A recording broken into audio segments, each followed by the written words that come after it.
Agar siz yoki ota-onangiz SSSR davrida ishlagan bo'lsa, mehnat daftarchasida 1970, 1990 yoki 1990 yillarga oid yozuvlar bo'lsa, bu ma'lumot siz uchun juda muhim. Chunki eski ish staji bugungi pensiya miqdoriga bevosita ta'sir qilishi mumkin. Ba'zi pensionerlar qo'shimcha pul olish imkoniyatini qo'ldan boy berayotgan bo'lishi mumkin. Ba'zilar esa aksincha. Hujjatlardagi xato sabab pensiyasini qayta tekshirtirishga majbur bo'lishi mumkin. Men bugun sizga SSSR davridagi ish staji pensiyada qanday hisobga olinadi, nimaga alohida e'tibor berish kerak, qaysi hujjatlar kerak bo'ladi va qanday xatolar odamlarni yillab zarar ko'rishga olib kelayotganini aniq tushuntirib beraman. Videoni oxirigacha ko'ring. Hoziroq kanalga obuna bo'ling va like bosib qo'ying. Chunki bu mavzu deyarli har bir oilaga tegishli. Men ko'p yillardan beri pensiya, ish staji hujjatlarini tiklash va qayta hisoblash masalalarida odamlar qanday muammolarga duch kelishini ko'rib kelaman. Eng ko'p uchraydigan vaziyat shunday. Odam SSSR davrida zavodda, kolxozda, sovxozda, maktabda, kasalxonada yoki qurilish tashkilotida yillar davomida ishlagan. Mehnat daftarchasida yozuv bor, lekin muhrxira. Tashkilot nomi o'zgargan. Arxiv topilmaydi yoki ish haqi haqida ma'lumot yo'q. Natijada pensiya tayinlash vaqtida uning butun mehnati to'liq hisobga olinmasligi mumkin. Avval ko'pchilik bunday o'ylardi. Men mehnat daftarchamni topshirdim. Demak, hammasi avtomatik hisoblangan. Amalda esa har doim ham shunday emas. Ayniqsa SSR davrida ishlaganlar bo'yicha hujjatlar bir necha manbadan tekshiriladi. Chunki o'sha davrdagi korxonalar bugun mavjud bo'lmasligi, nomi bir necha marta o'zgargan bo'lishi, arxiv boshqa tumanga yoki viloyatga o'tkazilgan bo'lishi mumkin. Shuning uchun oddiy bir yozuvning o'zi ba'zan yetarli bo'lmaydi. Hozir nimasi o'zgardi? Eng katta o'zgarish shundaki, davlat organlari ko'proq elektron ma'lumotlar bazasiga tayanmoqda. Lekin SSSR davridagi ma'lumotlar ko'pincha qog'oz arxivlarda qolgan. Demak, pensiya yoshiga yetgan yoki allaqachon pensioner bo'lgan odam o'z eski stajini tekshirtirsa, ayrim hollarda pensiyasi qayta hisoblanishi mumkin. Bu yerda syurpriz deganda men ikki narsani nazarda tutyapman.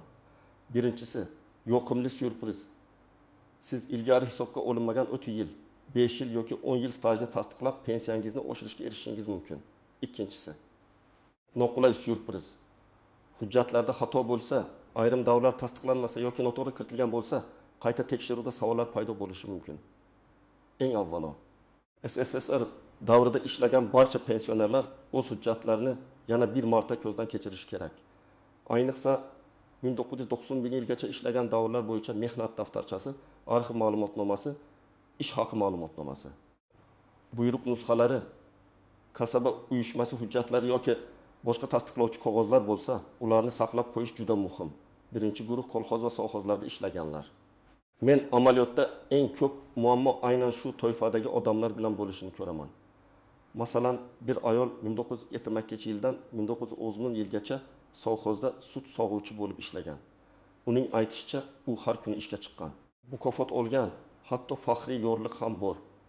Lekin pensiya tayinlashda faqat 6 yil staj hisoblangan, qolgan davr bo'yicha hujjatlar yetishmagan. Nega? Chunki mehnat daftarchasidagi yozuv aniq emas, muhr o'qilmaydi. Arxivda esa ishga qabul qilish buyrug'i topilgan, lekin ishdan bo'shatish buyrug'i topilmagan. Bunday holatda odam men ishlaganman deb og'zaki aytishi yetarli bo'lmaydi. Qo'shimcha ma'lumotnoma. Guvohlarning ko'rsatmasi yoki arxivdan boshqa hujjatlar kerak bo'lishi mumkin. Ikkinchi guruh zavod, fabrika, qurilish tresti, avtokorxona, temir yo'l, energetika va sanoat korxonalarida ishlaganlar. Bu yerda ko'pincha ish haqi yuqoriroq bo'lgan. Agar pensiya hisobida eski davrdagi yuqori ish haqi hisobga olinmagan bo'lsa, odam sezilarli farqni yo'qotgan bo'lishi mumkin. Masalan, bir erkak 1994 yildan 1991 yilgacha yirik zavodda chilangar bo'lib ishlagan.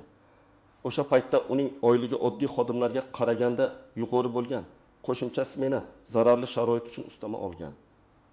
Lekin pensiya tayinlashda ish haqi ma'lumotnomasi bo'lmagani uchun minimal yoki o'rtacha ko'rsatkichlar asosida hisoblangan.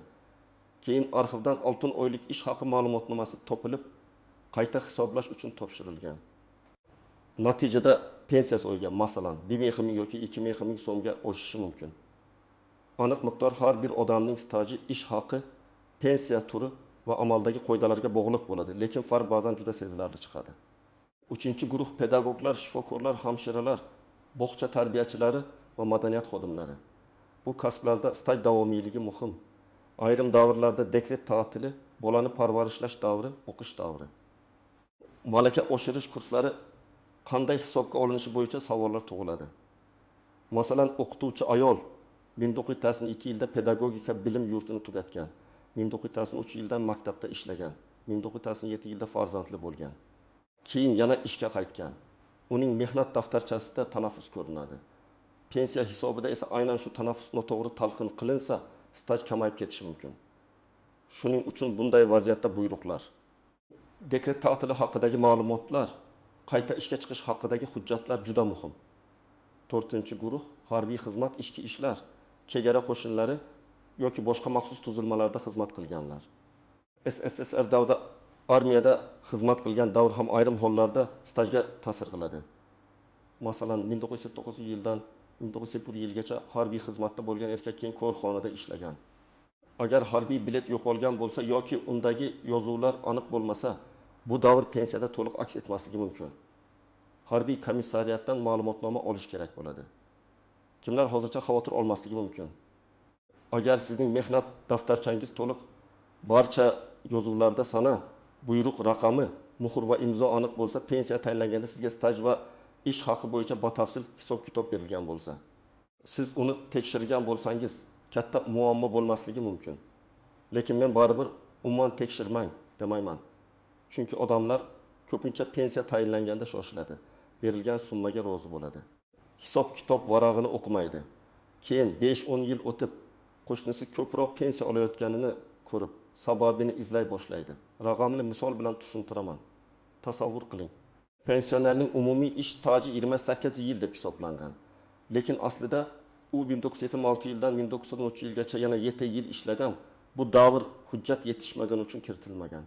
Agar u arxivdan ma'lumot olib, stajini 35 yilga yetkazsa, pensiya miqdori qayta ko'rib chiqilishi mumkin. Bu har doim bir xil summa beradi degani emas, lekin staj oshishi pensiya formulasida muhim rol o'ynaydi. Boshqa misol, ayolning 30 yil staji bor. Lekin ish haqi ma'lumotnomasi past davrdan olingan. Agar u SSSR davridagi yuqori maosh olgan 5 yillik davrni tasdiqlasa, pensiya bazasi o'zgarishi mumkin. Demak, faqat staj emas, ish haqi ma'lumot ham juda muhim. Endi eng ko'p uchraydigan nozik masalalarni tushuntiraman. Birinchi tuzoq, mehnat daftarchasidagi ism, familiya yoki otasining ismi hujjatlardagi boshqa yozuvlardan farq qiladi. Masalan, pasportda muhabbat, mehnat daftarchasida muhabbat arxida muhabbat deb yozilgan. Yoki ayol turmushga chiqqandan keyin familiyasi o'zgargan, lekin nikoh guvohnomasi saqlanmagan. Bunday kichik farq ba'zan katta muammo tug'diradi. Pensiya organi bu hujjat aynan sizga tegishli ekanini tasdiqlashni so'rashi mumkin. Shuning uchun familiya o'zgargan bo'lsa, nikoh guvohnomasi, ajrim haqidagi hujjat, AHDYO ma'lumotnomasi kerak bo'ladi. Ikkinchi tuzoq, korxona nomi o'zgargan. SSSR davridagi Lenin nomidagi kolxoz keyinchalik shirkat xo'jaligi bo'lgan, undan keyin fermer xo'jaliklariga bo'lgan, hozir esa umuman yo'q. Odam esa men shu yerda ishlaganman deydi. Lekin hujjatni qayerdan olishni bilmaydi. Bunday holatda tuman arxivi, viloyat arxivi, sobiq xo'jalikning huquqiy bo'risi, hokimlik yoki bandlik organlari orqali izlash kerak bo'ladi. Ba'zida bitta ma'lumotnoma uchun bir nechta tashkilotga so'rov yuborishga to'g'ri keladi. Uchinchi tuzoq, ish haqi ma'lumotnomasi bor, lekin unda oylar to'liq emas. Masalan, 1906 yilning yanvardan dekabrgacha bo'lgan oyliklar kerak. Lekin arxivda faqat tekis oy topilgan yoki ayrim oylar bo'yicha ma'lumot yo'q deb yozilgan. Bunday vaziyatda pensiya hisobida o'sha davr to'liq olinmasligi mumkin. Shuning uchun ma'lumotnoma olganda uning shakli to'g'ri ekanini tekshirish kerak. Unda korxona nomi, davr, har oy bo'yicha ish haqi, asos bo'lgan hujjatlar, arxiv fondi, ro'yxat, yig'ma jild raqami, imzo va muhr bo'lishi kerak. 4-tuzoq, odam norasmiy ishlagan yoki mavsumiy ishlagan. SSSR davrida ham hamma ish bir xil tartibda rasmiylashtirilmagan. Ayrimlar mavsumiy paxta terimida, qurilish brigadasida vaqtinchalik ishda bo'lgan. Bularning hammasi avtomatik pensiya stajiga kiradi deb o'ylash xato. Muhimi, o'sha ish rasmiy buyruq, tabel ish haq vedomosti yoki boshqa hujjat bilan tasdiqlanganmi? Agar tasdiq bo'lmasa, masala murakkablashadi. 5-nozik jihat, Pensiya qayta hisoblanganda pul qaysi kundan boshlab to'lanadi? Ko'pchilik men 10 yil oldin kam pensiya olgan ekanman. Endi hammasini qaytarib berishlari kerak deb o'ylaydi. Amalda esa ko'pincha qayta hisoblash ariza berilgan sanadan yoki qonunda belgilangan tartibdan kelib chiqib amalga oshiriladi. Shuning uchun hujjatni topgan zahoti cho'zmasdan murojaat qilish kerak. Har bir oy kechikish ehtimoliy qo'shimcha to'lovni yo'qotish degani bo'lishi mumkin. 6-chi nozik jihat, noto'g'ri hujjat taqdim qilish xavfi. Men buni alohida ogohlantiraman. Hech qachon soxta ma'lumotnoma, tanish orqali olingan shubhali qog'oz yoki arxivda asl manbasi ko'rsatilmagan hujjatni topshirmang. Bugun hujjatlar ko'proq tekshiriladi. Agar ma'lumot qalbaki yoki noto'g'ri deb topilsa, pensiyani qayta hisoblash rad etilishi, ortiqcha to'langan pul qaytarilishi talab qilinishi, hatto huquqiy javobgarlik masalasi ham ko'tarilishi mumkin. Yaxshisi kamroq bo'lsa ham qonuniy hujjat bilan yurish kerak. 7-chi jihat, boshqa davlatlarda ishlagan davrlar. SSSR parchalangandan keyin ko'p odamlar Rossiya, Qozog'iston, Qirg'iziston, Tojikiston yoki boshqa respublikalarda ishlagan. 1990-yilgacha bo'lgan davr va undan keyingi davr turlicha tartibda ko'rib chiqilishi mumkin. Davlatlararo bitimlar, sug'urta badallari, rasmiy ish haqi, pensiya tizimiga badal to'langan, to'lanmagani ahamiyatli bo'ladi. Shuning uchun SSSRda ishlaganman degan bitta jumla yetarli emas. Qaysi yil, qaysi davlat hududi, qaysi korxona, qanday hujjat borligi alohida tekshiriladi. Endi men sizga aniq nima qilish kerakligini bosqichma-bosqich aytaman. Birinchi qadam, uyda bor hujjatlarni yig'ing. Mehnat daftarchasi, pasport, pensiya guvohnomasi, harbiy bilet, diplom, nikoh guvohnomasi, familiya o'zgarganini tasdiqlovchi hujjat, eski ma'lumotnomalar, faxriy yorliq buyruq nusxalari, ish haqi ma'lumotnomalari. Kasaba uyushmasi bileti bo'lsa, hammasini alohida papkaga soling. Eski qog'ozlarni tashlab yubormang. Ba'zan oddiy bir faxriy yorliq arxiv qidiruviga yo'l ochib beradi. Chunki unda korxona nomi va yil yozilgan bo'ladi.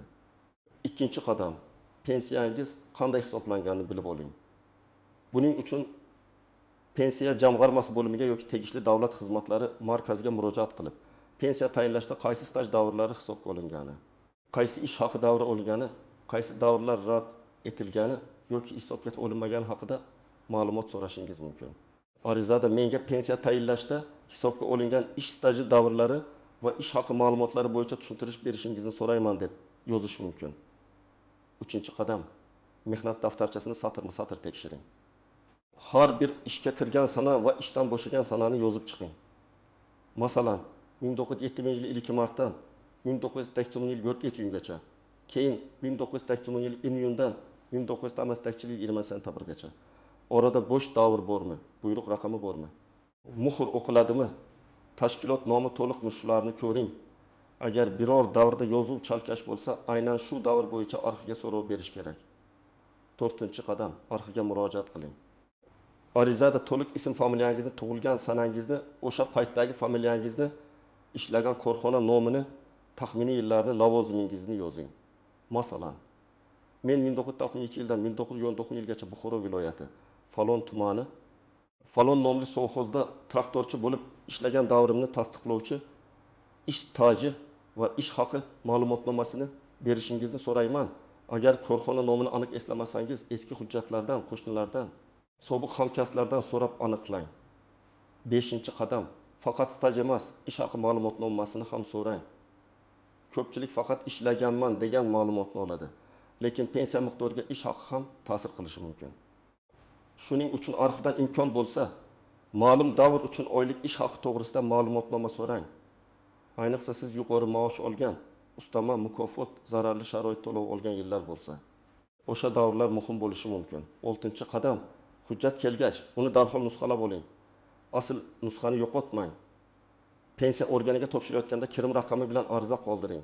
Og'zaki topshirib ketmang. Har doim arizangiz qabul qilingani tasdiqlovchi belgi yoki ro'yxat raqamini oling. Bu keyin men topshirgan deb isbotlash uchun kerak bo'ladi. 7-qadam, agar rad javobi kelsa, darhol taslim bo'lmang. Rad javobida sabab yozilgan bo'lishi kerak. Masalan, ma'lumotnomada asos hujjatlari ko'rsatilmagan, familiya mos kelmagan, davr to'liq tasdiqlanmagan. Sababni bilsangiz, kamchilikni tuzatish mumkin. Ba'zida arxivdan qo'shimcha ma'lumot so'raladi. Ba'zida FHD yo'q hujjat kerak bo'ladi. Ba'zida sud orqali huquqiy faktni belgilash masalasi ko'rib chiqiladi. Sud deganda qo'rqib ketmaslik kerak. Lekin bunday yo'lga faqat hujjat bilan tasdiqlashning boshqa imkoni bo'lmaganda murojaat qilinadi. 8-qadam barcha harakatlarni yozib boring.